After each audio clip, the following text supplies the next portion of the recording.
Myofascial therapy followers in the self-care group. Cindy here, and I just wanted to give you a quick update and some thoughts about finding your minimum when it comes to myofascial self-care. So while I'm setting myself up here, I thought I would also introduce you to, for some of you, maybe a new option for self-care with your foam roller. So what I like to do, I had someone in here today who I thought would benefit from this, so it reminded me of it, and it reminded me that I could probably use it too. I haven't done this one in a while.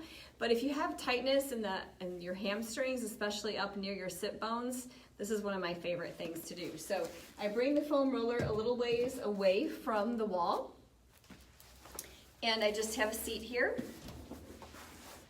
And you roll the roller so that's just in the front of your sit bones, but the wall is here to support you. Okay, so your feet can just do whatever. I guess I should have my awesome toes on, but you're just going to sit here with the foam roller just in front and find a place that feels good. So this feels like a good place for me to sit while I'm talking to you. So we just finished up with the self-care class next door in Studio B. It starts at 5:15 on Tuesdays till 6:30, so we just changed that time a little bit for those of you who work till 5 o'clock and maybe can head over here. If you're a little bit late, that's okay. And then we are going for an hour and 15 minutes. And every Tuesday that we do this is different. It just kind of depends on who comes to the class. I ask what your needs are, and we just kind of go from there. So today we did a number of things, including the foam roller. We did some hip strap stretches, so I got those in today for day 10 of September. And what I wanted to talk about is finding your minimum. So this is a concept that I've started using quite a bit over the last several years, but it's been something that I've had to develop for myself. And what do I mean by finding your minimum? Because really, everyone is so busy, and I am certainly one of those people who are super busy as well. But there are things that I absolutely need to do for my body to feel well and to feel healthy and strong and to be pain-free. So I'm a very sensitive person, so I feel lots of things that are going on in my body, and every person has different level of their ability to sense things and feel things. So I've been able to actually develop mine even further. It's important for me to have that as a therapist and to do this work to feel the tensions in the bodies that I work on, but also in my own body, and then I can help teach my clients and my patients how to do that as well. So what do I mean by finding your minimum? Well, for me, I know that if I don't do certain stretches every week, and I like to think of it as, in a week period, okay? So in a 7-day period from Sunday to Saturday or Monday to Sunday, what do I typically need to do so that I don't have that hip pain creeping in, or tightness in my chest, or maybe headache pain? I had lots of migraines for a very long time. That myofascial release and self-care through yoga and other things really helped. So I start to notice things, and it took me a long time to kind of develop what my minimum requirements were. But here's how I would do it. I knew that Legs Up the Wall series that I have posted on the website and you've probably seen was a big one for me, because when I would get in that position, especially if I had a headache, I would feel that tension all the way up here. And so for a long time, I would just do that, when it was convenient, maybe when I was in a class or when I was teaching a class, and it might have been once every 10 days or once in a week, or maybe even not as often, or when I felt a headache coming on, I knew that it helped that, so then I would get down and Legs Up the Wall. So then I realized, why don't I start doing that more regularly so that I can avoid these things that happen in between times. So for a long time, and like last month we did Legs Up the Wall every single day. So for a long time I was doing Legs Up the Wall every day, and it was really wonderful. Well, then life gets busy, and I did it for months, almost every day. And it really shifted my body into a different place. And that's when I really noticed things were really improving. I also have changes as well in my exercise routine. So I'm not saying that this myofascial techniques are the only things that you need to do, because we also need active movement. We need to increase our cardiovascular fitness, and all those kinds of things are super important. So we need fitness stuff as well as we need stretching. But for right now, I'm talking about what do we need for our myofascial self-care and the minimums. So for me, I realized, you know what, maybe I didn't always need legs up the wall every single day, even though that was great if I had the time. But I found that if I didn't do it at least 3 times a week, certain things would start creeping in that I didn't want to creep in. So I just subconsciously keep myself aware in a week when it, make sure I do legs up the wall at least 3 times. If I get it in more than that, great. Sometimes I feel like I need it more, and that's okay. But then I found that just doing that didn't always cut it either, because that's a certain movement that you're getting. But the other series of stretches that I really, really love is the hip strap stretches that we're talking a lot about this month. So the difference between legs up the wall, of course, legs up the wall, I've got both legs there, and you can have one leg doing one thing and the other leg doing something else. But for the most part, we're bent in a 90-degree angle, or whatever your adaptation is, right? You might not be right next to the wall, and that's okay. But hip strap stretches, you've got one leg doing one thing and the other leg is doing something else, whether that leg is bent or whether that other leg is straight. And then the leg that we've got the strap on is doing different things, okay? So it's a totally different type of a stretch and a different feeling than legs up the wall.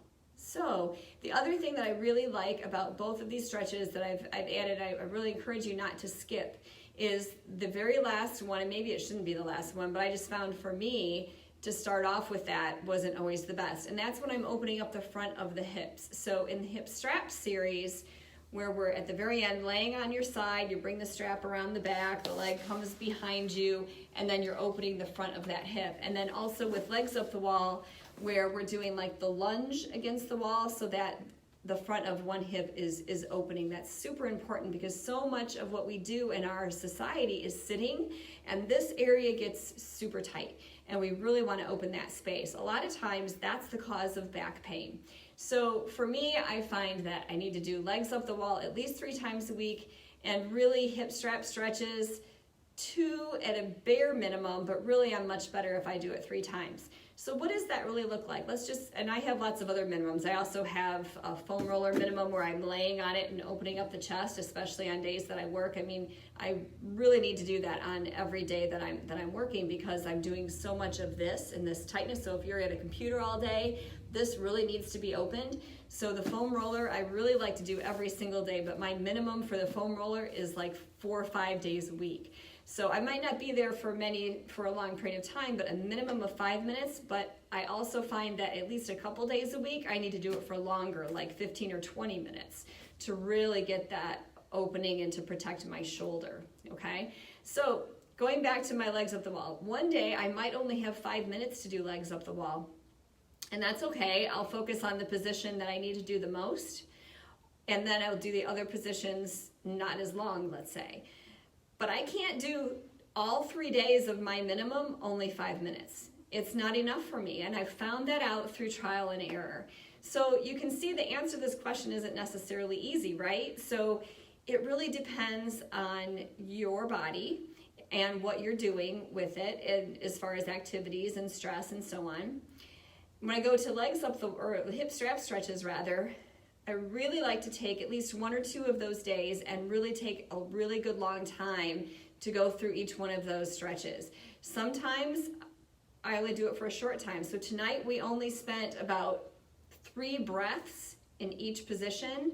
So, several seconds, less than 30 seconds for the most part.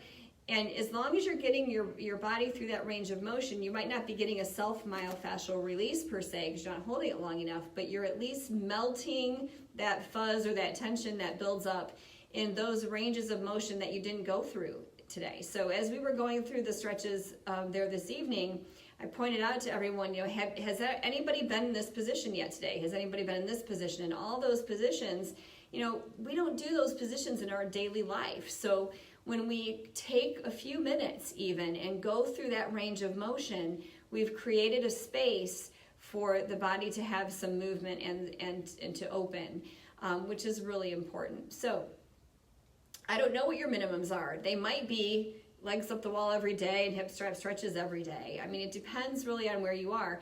But I like to encourage people, don't try to be overwhelmed by having to do all of these things every day. Just pick, like John Barnes says, 5 minutes a day and do something. And I try to give lots of tools so that you have something to start with. It might not be any of those things that I just mentioned. It might be a simple arm stretch like this, where you put your fingers against the wall and you open your chest and you stay there and you wait. Or it might be using the small ball on your belly to loosen tightness in your abdomen. Or maybe you lean against the wall with the ball near your shoulder blade because that's where your tightness is. There are just hundreds and hundreds of different things that you can use, and it doesn't even have to be something that someone gives you. As you start to feel these tensions in your body, you'll come up with things on your own. So you could be sitting somewhere and put your arm in a position or your leg in a position, and you'd be like, oh, wow, I feel a pull from my heel all the way up to my rib. That's interesting. I wonder if I can soften into that and let that go and let that change. Breathe, release, relax.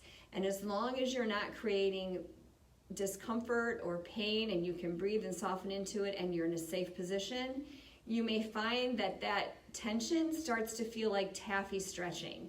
And that's what we want, to be able to self-treat our bodies just throughout the day and feel where those tensions are, and then gradually over time develop what you know your minimums are, so that when life gets busy and hectic, you might realize, it's like Thursday and I haven't done any self-care. I haven't done any foam roller or legs up the wall. And I know that if I'm feeling okay now, this is cool.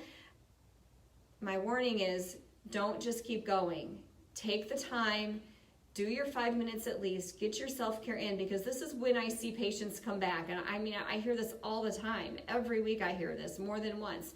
Well, I was doing really well, and then I got away from it because we went on vacation, or so-and-so got married, or I had this problem with my kid, or well, I was sick, and then I kind of got away from it. And then what happens is those pains start coming back that brought them in for treatment the first time around, okay? So start to learn where those are now, and really listen to your body and be aware when you're not doing your minimums, so that you don't get in a bind, literally, and a bind that causes pain and discomfort. I hope that helps. I'd love to hear from you. Like the video and share it if it was helpful, and keep in touch. Have a great night.